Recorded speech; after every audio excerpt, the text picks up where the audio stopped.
He didn't expect her reaction. One kiss changed everything. The first thing Kai noticed about Varley Prime wasn't the twin suns or the floating mountains or even the luminous birds that occasionally dissolved into mist. It was the smell like cinnamon gum and static. Electricity. It clung to the air, tingled in the nostrils, and made his hair stand on end. He stepped off the diplomatic shuttle, blinked against the lavender haze curling around the landing pad, and muttered, "Okay, not Earth, got it." The rest of the diplomatic team fanned out behind him, all dressed in uncomfortable high-colored uniforms that looked like formal wear for a space prom. Kai, true to form, had unbuttoned the top of his, rolled up the sleeves, and tucked a half-melted protein bar in one pocket. He hadn't exactly read the briefing in full, something about Verlian culture being extremely nuanced and do not initiate physical gestures without guidance. He figured he'd wing it. He always did. A procession approached from the horizon, figures gliding over the grass, which incidentally was purple and vibrated faintly underfoot. The lead figure was tall, elegant, and shimmered slightly around the edges like heat waves. Kai couldn't tell if it was a visual trick or the result of breathing in too much lavender haze. And then she stepped forward. Nessa, her presence cut through the group like the first note of a forgotten song. She looked mostly human, tall, graceful, dark eyes that shimmered like they were made of liquid onks, but her ears, they curved back, long and elegant, almost like ribbons of polished bone. They twitched ever so slightly when she smiled, which she did only with the corners of her mouth, like she was saving the rest for later. Kai leaned toward Captain Reyes. Why didn't the manual mention space elves? Reyes gave him a glare so sharp it could have sliced bread. Because they're not elves, and this is a formal welcoming ceremony. South, behave. I always behave, Kai whispered. Just not well. The Velians bowed slightly. Nessa's voice floated across the air in perfect English, albeit with a musical cadence that made every sentence feel like a lullaby on the verge of becoming a storm. Welcome, Terran. You honor us with your presence. Kai stepped forward before anyone else could, offered what he hoped was a respectful nod, and said, "Hi, Kai, and you honor us with floating gardens and humming gas. Seriously, your planet smells like a bakery that married a thunderstorm." Nessa tilted her head. "Thank you, it's a compliment," he assured her. Mostly. She blinked, then glanced at the others, who were trying very hard not to make eye contact with Kai. Nessa stepped closer, her ears twitching thoughtfully. "Your name, Kai, in our language it means between winds. It is a good name." Kai gave a lopsided grin.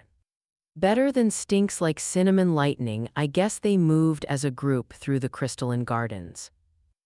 Structures like frozen waves of glass rose around them, shimmering with alien light. A low musical hum followed them as they walked, as if the city itself was scoring their every step. Kai, still very much winging it, leaned into Nessa as they strolled past a fountain that sprayed floating droplets into the air like tiny orbs of plasma. So he said, voice casual, "How's this work? You give us a tour, we do a bunch of handshakes, someone eats something they regret, and then we all toast to galactic peace." Nessa looked at him. "Is that how it works on your world? More or less?" "Oh, and someone always makes a joke they shouldn't. Usually me." She studied him. "We are a people of ritual symbols. Touches not taken lightly." Kai, being Kai, immediately filed that under things I should definitely be careful with, which naturally meant it was only a matter of time before he stepped in it. They reached a platform overlooking the gardens where alien musicians played strange instruments made of floating crystal strands. The sound they produced was somewhere between a harp and whale song, if the whales had a penchant for jazz. Kai exhaled, resting his elbows on the rail. "Beautiful view." "Yes," Nessa agreed. Standing beside him, there was a moment of quiet. Kai, being pathologically allergic to silence longer than 3 seconds, broke it. "Careful," he said, flashing a grin. "I might kiss you." It was meant as a joke, harmless Earth-style flirtation, light and forgettable, but Nessa didn't laugh, she didn't look offended either, she didn't step back, instead she tilted her head, blinked once. Slowly, and took a deliberate step toward him. Kai felt the air change charge like the atmosphere before a storm. Nessa's voice was soft, but something in it thrummed against his bones. Tai Lai. She whispered, then with one smooth motion she reached up and kissed his forehead. The world paused, not metaphorically, not poetically, literally. Everything around them stilled. Birds froze in mid-flap. Light suspended like threads in honey, a quiet pulse of glowing white light spread from Nessa's lips to Kai's skin, then down into his chest, warm and sharp. At once Kai blinked, something flickered behind his eyes, a memory that wasn't his. A sound like two stars calling to each other. Nessa pulled back. Silence. Everyone was staring. What just happened? Kai asked, voice very small. Nessa's smile was calm, serene. You made a proposal, she said. I accepted. Kai laughed nervously. I mean, sure, but like Earth proposal, joke proposal, funny, haha proposal. She tilted her head again. On virally, such gestures are Celerath, a sacred vow. You and I are now linked. Oh no, Kai whispered. I've been forehead married. From behind, Captain Ray's made a sound like someone being strangled by protocol. The musicians resumed playing. Kai leaned toward Nessa, voice barely a whisper. Is there a returns policy on this kind of thing? Nessa simply smiled, ears twitching in amusement. You joke, I do not. This will be interesting. And somewhere beneath the surface of the planet, a dormant network stirred, ancient, forgotten, and now reawakened by a single kiss. Kai had no idea, but he would. Kai's quarters were nice, maybe too nice. The ceiling shifted colors based on his mood, which would have been soothing if it hadn't flickered between anxious orange and full-blown regret red. For the past half hour, the walls smelled faintly of mint and iron, and the floor was made of some kind of soft, semi-organic polymer that sighed when he walked on it, like it was mildly disappointed in his life choices. He collapsed onto the hovering sleep platform, which bobbed gently like a lazy jellyfish. Somewhere deep in the back of his mind, he was trying to figure out whether this counted as an international incident, interplanetary marriage, or just a really awkward first date gone galactically wrong. His forehead still tingled where Niesta had kissed him, not in a bad way, more like the aftertaste of a really strong dream, one you can't quite shake even after coffee. Computer, he muttered. Defeat. A soft chime answered, followed by the station's translator AI voice, warm, friendly, and far too chipper for someone processing a potential soul bond. Selmarath, noun, an ancient Verlian rite signifying irreversible mental, emotional, and metaphysical union between two beings, often used in life partnership rituals, war bonding between elite operatives, or during rare cross-species diplomatic fusion ceremonies. Kai sat up. Wait, did it say irreversible? Correct. The AI chirped. Please enjoy your complimentary psychic tethering experience. Verlian bonding has a 96% satisfaction rating across 3 galaxies. Oh good, Kai groaned. What could possibly go wrong? As if on cue, the door to his room shimmered open. Nessa stood in the threshold, wearing something that looked like ceremonial armor crossed with a sleep robe. A glowing ribbon circled her waist, humming softly in sync with her breath. Her expression was unreadable, calm, too calm. Kai immediately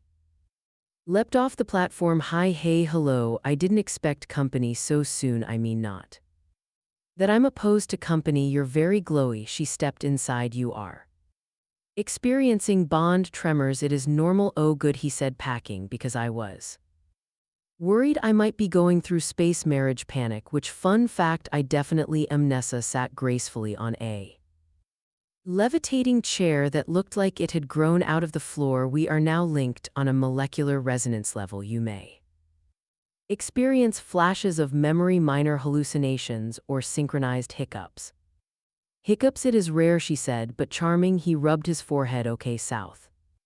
Question, hypothetically, how does one undo this? Nessa blinked slowly. One does not. All right, because that would be easy. She tilted her head. Do you wish to Reject the bond. Kai opened his mouth, hesitated, then closed it. I don't know. I didn't mean for this to happen, but I also didn't mean to eat 12 glowfruit jelly cubes last night, and I don't regret that. Nessa gave the faintest hint of a smile. We will adapt. Bonds are not always formed with intention, but intention can grow from the bond. Kai squinted. That sounded deep. Is that a proverb? Number is advice. She stood, and something in the air shifted again. Kai felt it, like a pressure behind his eyes, like a gentle tide pulling at his thoughts. Then suddenly her voice echoed inside his head. Do you hear me? Kai jumped. Whoa, okay, that was where you just did you? Was that in me? Nessa gave a graceful nod. The link opens slowly. In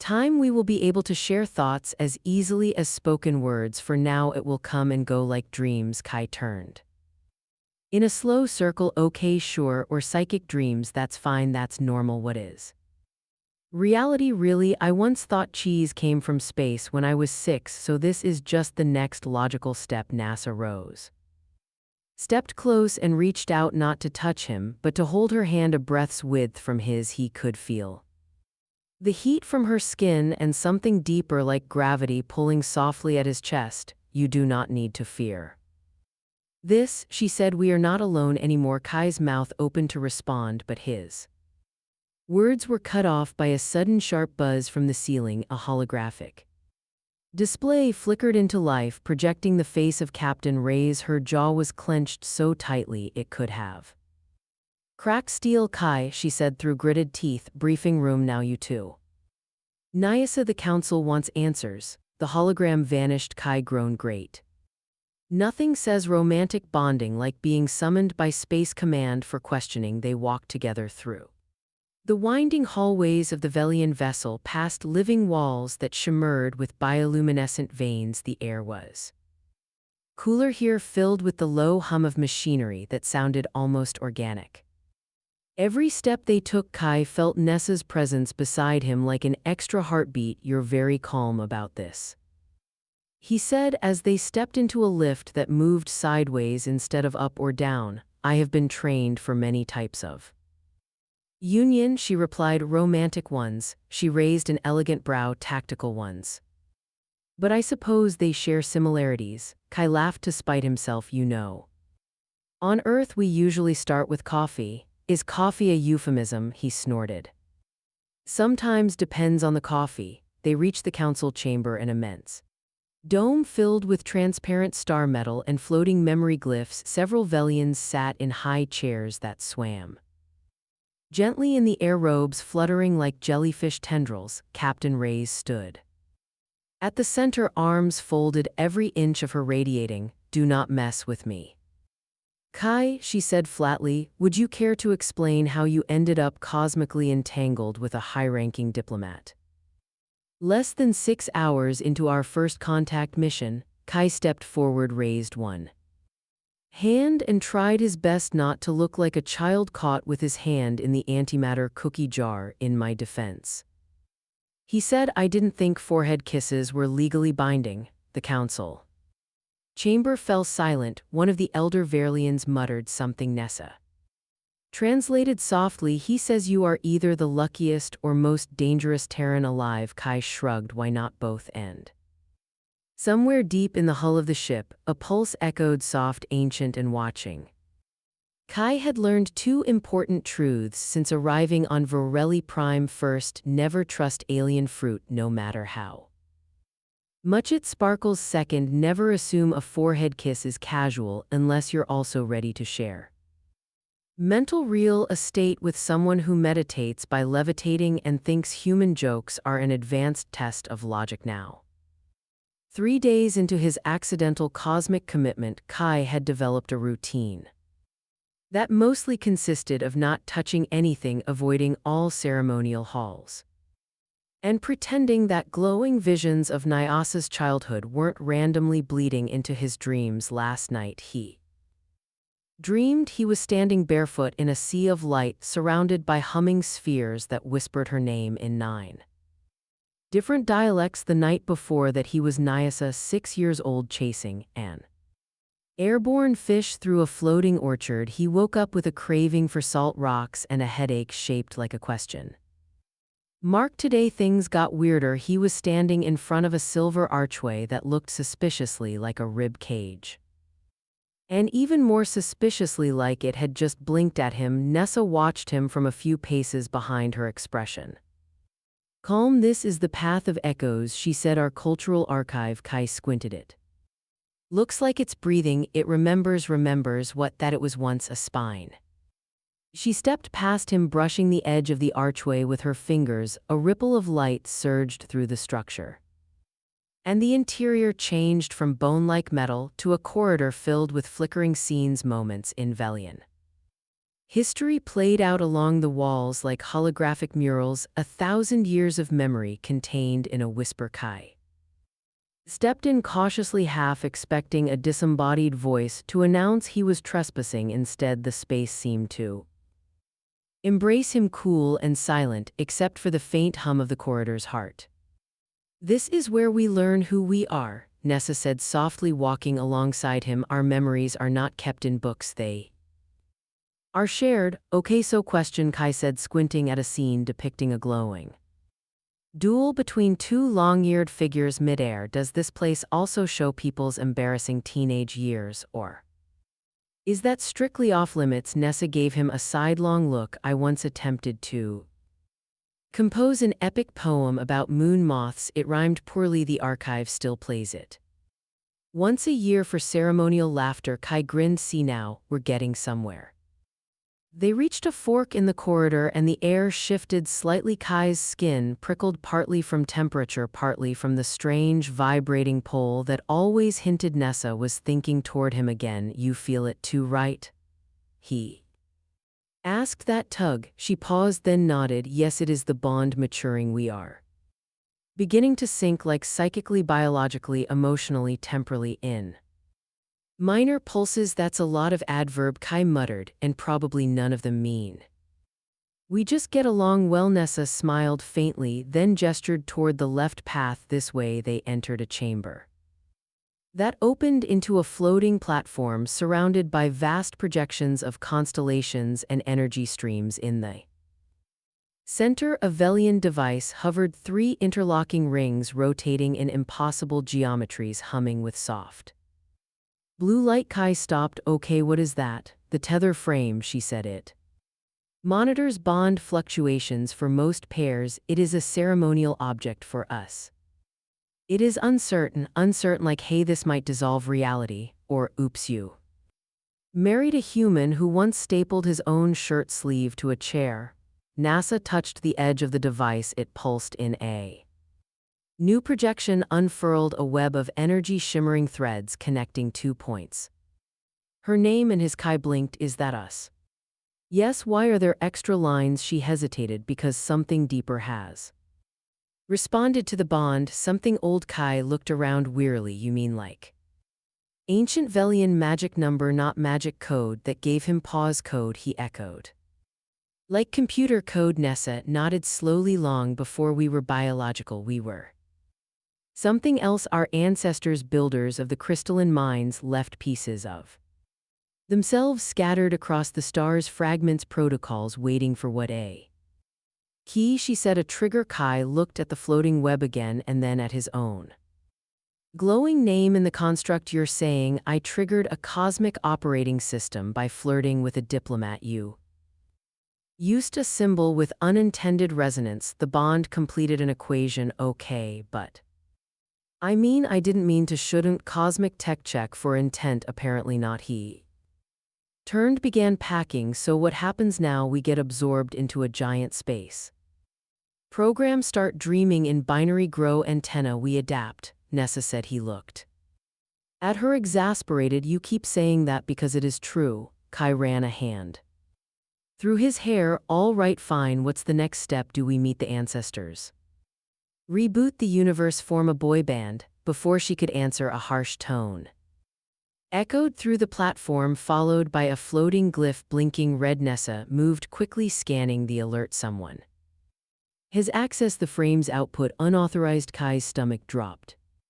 That's bad, right? Very a voice crackled over the calm, sharp, and unfamiliar. You have bonded outside protocol. This contamination will not be tolerated. Kai took a step back. Wow, that's the most ominous thing I've heard today, and I had a dream last night where the sun had teeth. Nessa touched his arm, firm but not unkind. We are being watched not just by the council but by something else. A low vibration shook the platform. From the edges of the room, small drones emerged.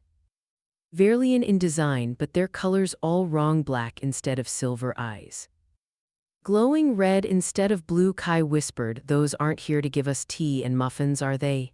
No, Nessa said, her eyes narrowing. They are here to sever us.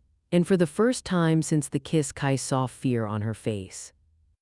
Not for herself but for them, for the bond. Kai had always thought of drones as helpful things, little buzzing bots that delivered packages or fixed satellites or occasionally hovered too close to your sandwich. These were not those drones. The ones circling the platform now look like sleek obsidian beetles with red-lit eyes and spindle legs that twitched with surgical precision. Worse, they didn't hum like regular Verlian machines. They clicked like they were thinking, or worse, deciding. Are those yours? Kai asked Nessa, slowly backing away from one of the drones as it extended what looked suspiciously like a scalpel made of light. They're Verlian tech, she said, narrowing her eyes. But the patterning is wrong. They've been repurposed. Kai echoed, as in turned into forehead bond assassins, because that's the vibe I'm getting. One of the drones zipped toward them. Nessa reacted instantly. Her fingers flicked in the air, summoning a shimmering shield of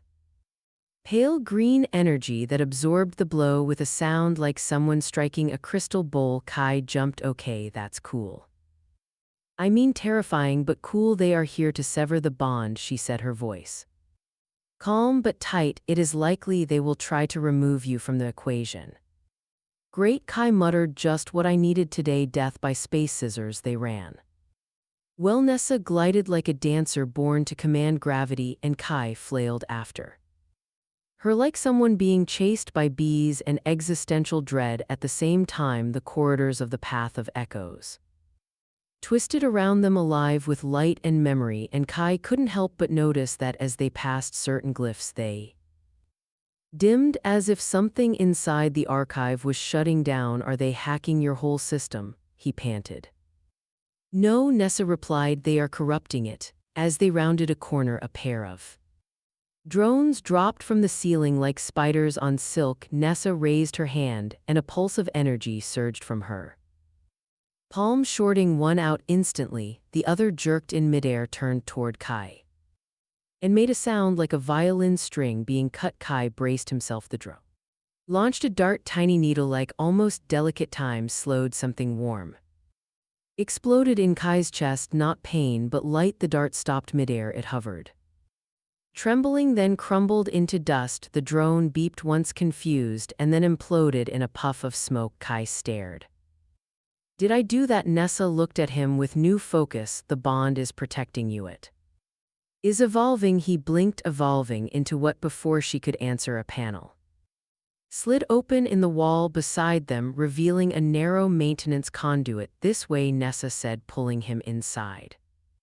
The conduit was cramped, lined with living metal that occasionally shifted under their feet. It was warm and smelled like ozone and something that might have once been soup. Kai tried not to touch anything, so he said after a moment, this seems like a good time to ask what exactly happens if they do sever the bond.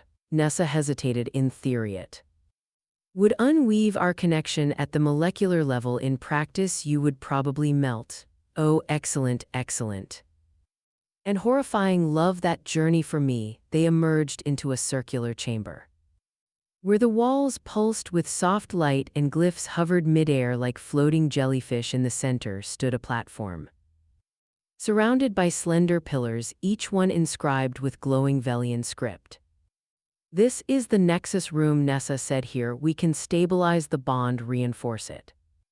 Please tell me that involves less melting and fewer murder drones. She gave a faint smile. Mostly. Nessa stepped onto The platform motioning for Kai to follow as he joined her, the pillars lit up, casting soft beams of light that intertwined above them. The glyphs began to orbit faster, spinning into a web of data and memory. Kai felt it instantly. Something tugging at his mind, not painfully, but insistently, like someone asking to be let in. He closed his eyes. Images flooded him. Nessa standing on a cliff of ice, her armor gleaming under a red sun. Nessa alone in a quiet chamber, humming to a crystal sphere. Nessa watching Earth's first message to the stars with a soft, unreadable expression. And then him, through her eyes, his grin, his jokes, his chaos, his humanity. He opened his eyes, breath-catching. "You saw me," he said. "Before all this." She nodded. "We were briefed on possible human candidates. Your profile stood out because of my diplomatic skills, because of your smile," she said, "and the fact that your file included 37 disciplinary notes." He laughed despite himself. "While I aimed to leave an impression." The glyphs around them surged, and Kai felt a deep vibration hum in his bones. The bond, the strange living thread between them, grew brighter. He could feel it now, like a tether woven from stars and breath and something older than language. And just in time, the chamber doors hissed open, and a new figure entered, tall, broad, wearing Velian battle cloak lined in silver. His ears were long like Niasa's, but his gaze was hard and unamused. Kai squinted. "Okay, is that one of the drones?" Or Nessa sighed. "That is Veller." Kai blinked. "Velker, as in my intended," she said quietly. "Oh," Kai muttered, "of course. Why not?" Veller's voice was a low rumble. "You bonded with a tan. You disgraced the right." Kai raised a hand high. "Hello, you must be new. I also did not plan this." Velour didn't blink. "You have three choices, Earthling. Step down, face me in trial, or accept dissolution." Kai turned to Nessa. "Option 4, interpretive dance." But Nessa didn't smile this time. "This was always going to happen," she said softly. "Now we see where the bond truly leads." Veller stepped forward, one hand glowing with crackling light. Kai sighed. "Okay, just one thing before we duel too. The death, is this a normal part of alien dating?" And somewhere high above them, the unseen watcher stirred again. The equation was still unfolding. Kai wasn't a fighter. He was more of a strategic evasion specialist, a skill he developed in school by mastering the art of avoiding group projects, cafeteria line confrontations, and later galactic politics. So when Veller raised his hand and summoned what looked like a blade made of condensed gravity, Kai's first instinct was to sprint in the opposite direction. Instead, he raised one finger and said, "Okay, wait, quick question. What exactly does trial mean in this context? Like, is this a courtroom situation with robes and stern judges, or are we talking gladiator arena with angry space weapons?" Veller did not answer, which in Kai's experience was code for definitely the angry weapons. Nessa stepped between them, her presence calm but commanding.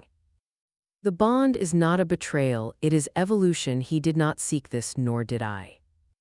The right accepted him. Veller's jaw tightened. "The right is sacred. It does not adapt to chaos." Kai raised his hand again. "Wow, okay, hi, I'm Chaos. Nice to meet you, but I'd like to respectfully file an objection to the whole death trial part of this space soap opera." But Nyasa was already activating the arena. A portion of the Nexus room shimmered, revealing a secondary chamber hidden beneath a projection field. The floor descended like an elevator made of light and quiet doom, revealing a circular space surrounded by energy pylons and floating data orbs. The walls were lined with softly pulsing glyphs, symbols of judgment, balance, memory. "Welcome," a disembodied voice echoed, smooth and cool. To the right of Tashorn, Kai turned to Nisa. "Widid Tashorn, what is that? Please tell me." "It stands for tense, showdown, harmless, and reasonable negotiation." She didn't answer right away.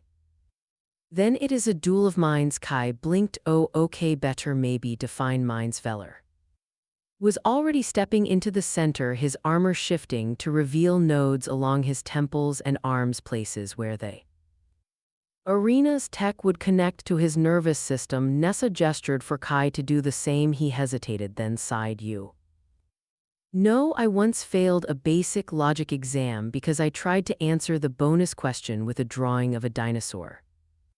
Eating the word math. This will go great when the neural nodes touched his skin. Everything changed. The arena vanished. Kai found himself standing in an infinite colorless void, though it wasn't. Empty ideas pulsed around him like floating thoughts given shape. One orb shimmered with Nessa's voice, another crackled with Veller's certainty. The whole space felt like a brain cracked open and stretched across the stars. This is the field. Yes's voice echoed. Here you battle through identity, memory, intent. You must defend your bond. Cool, cool, Kai muttered, so like a telepathic debate. Club with stakes. Veller emerged in front of him, now glowing faintly with the red hue of Virilian resolve. You do not belong. Your mind is scattered. Weak. Kai opened his mouth, and suddenly his own thoughts were floating around him like orbs of glass. One memory pulsed bright. Him as a child hiding under a table during a thunderstorm, clutching a toy spaceship. Another orb drifted closer. Him laughing during training camp, covered in grease and triumph after fixing a faulty shuttle valve with a fork and shear. Will Veller struck, sending a wave of concentrated certainty toward him. The wave slammed into the child memory, cracking it. Kai stumbled, but the next memory came stronger. Nessa's voice, her laughter, the warmth of the bond during that first dream. Kai didn't fight back. Instead, he focused. He projected the mess that he was, the fear, the uncertainty, the humor he used like armor. The bond wasn't made through logic, it was made through connection. Yeah, he said aloud, I'm a mess. I make bad jokes when I'm nervous. I snack too much. I don't know half the galactic protocol. But she kissed my forehead and the universe changed. That has to count for something. The bond thread appeared between them, then bright burning gold linking him to Nyasa. Even here Veller tried to sever it with a jagged thought, a mental image of silence. Isolation, severance. Kai answered with an old Earth memory, his mother wrapping him in a coat during a blizzard, whispering that warmth was something you made for each other. He pushed it forward, raw and real. The bond flared. Veller faltered, and the field collapsed. Kai gasped as he returned to the physical chamber. Blinking sweat clung to his brow, and the glyphs overhead now pulsed a different color, soft blue, signaling not victory but recognition. Veller was still. Then, with great effort, he stepped back. He bowed his head not to Kai but to the bond itself. It is done, he said quietly. The right accepts him. Kai exhaled hard. Good, because I really didn't want to duel you with mind swords or emotion lasers. Nessa approached, calm and radiant. You didn't win by defeating him, you won by being seen. Kai gave a weak smile. Well, that's new, but the victory didn't last long. A glyph blinked red above them. Yes, a step closer, reading it, and her expression darkened. What is it? Kai asked. Someone, she said, has attempted to disrupt the central tether again. You mean our bond?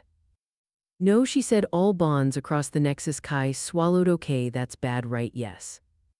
She said, that's catastrophic, and somewhere far beyond the station, in the deep silence of space, the forgotten systems of a long dead civilization stirred. The trial was just the beginning.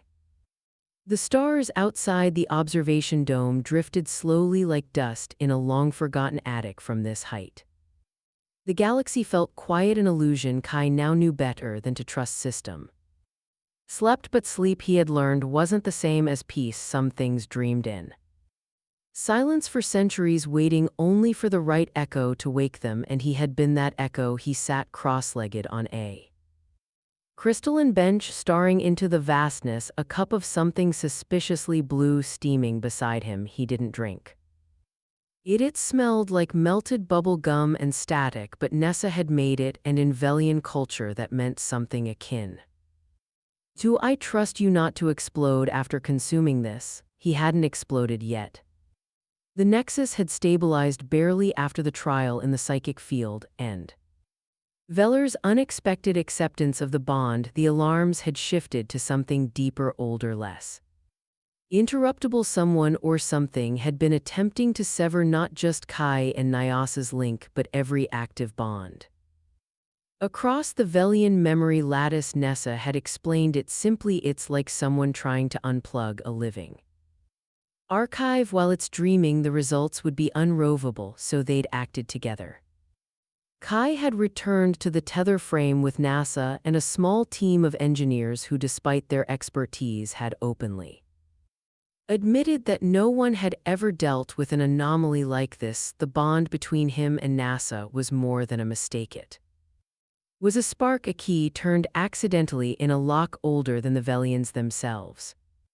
The corruption in the archives, they discovered, wasn't just sabotage, it was a fragmented intelligence, an echo of a pre-organic Verlian ancestor protocol, a fail-safe designed to wipe all connections should the network detect a foreign link, which meant to this system Kai had been the equivalent of a virus. Ironically, it was the virus that saved them because, unlike the synthetic minds of the early Verlian codebase, Kai didn't follow patterns. He didn't fit into predictable logic trees. He was chaos human, and because of that, when Nessa had opened the bridge between them, fully letting the protocol see him, something inside the system had paused. Then adapted. It wasn't dramatic. There were no explosions, just a sudden stillness followed by a soft wave of light that swept through the frame, erasing the red pulses one by one. The ancestral Phalaf accepted the anomaly, absorbed it, integrated it. Kai had stood there, blinking in the aftermath, unsure whether to celebrate or brace for spontaneous combustion. Nessa had just smiled at him, not the calm, unreadable expression she often wore, but something warmer, closer. "You didn't destroy us," she said. He shrugged. "Give it time. Now." A day later, the station hummed with cautious renewal. The elders, though still visibly unsettled, had formally recognized the bond between Kai and Nessa. Veller had even offered him a formal Velian handclasp, which turned out to be part handshake, part forehead bump, and part psychic acknowledgement of mutual non-stabbing progress. Nessa entered the dome quietly, her long ears catching the starlight. She wore no ceremonial robes now, just the simple woven fabric of Velian rest, the glowing threads along the hem pulsing in rhythm with her breath. Kai turned to her. "So are we cosmic celebrities now?" "In a way," she said. "Some say we are proof the bond can evolve, others say we're an omen." He grinned. "And what do you say?" She sat beside him. "I say you are loud, unpredictable, frequently unwise, and the first person in many cycles to make me laugh during a security crisis." He raised his cup. "Cheers to that." She hesitated, then added more softly, "The bond changed us both, not just chemically or psychically, but fundamentally. Before you, I only knew the bond as a duty. Now it feels like a choice." Kai looked out at the stars. "Funny, I came here thinking I was just part of a diplomatic show, a face, a name, a bad joke in a borrowed suit. I didn't even know what I wanted, and now," she asked. "I still don't know," he said, "but I feel it now, like there's a direction, a thread I'm holding that leads somewhere worth going, even if I don't know where that is yet." Nessa reached over, fingers brushing his barely, but it was enough. The bond shimmered between them, not as a chain, but as a bridge, strong, living. "Then we'll walk it together," she said. He looked at her, the alien girl who'd marked him with a kiss he didn't understand, and smiled. "No more forehead kisses without a full briefing, though," he added seriously. "That's how I got in this mess." She raised an elegant brow. "What if I kiss you somewhere else?" Kai blinked. "That better not start another ancient protocol." She leaned in and for the first time kissed him, not on the forehead, not on the hand, but gently, square on the lips. Nothing exploded, no system shut down, but something clicked, like a story finally reaching its next chapter. And in the vast quiet of the dome, surrounded by stars and old codes and new choices, Kai realized something simple and strange. He wasn't lost anymore. He had been found. The end.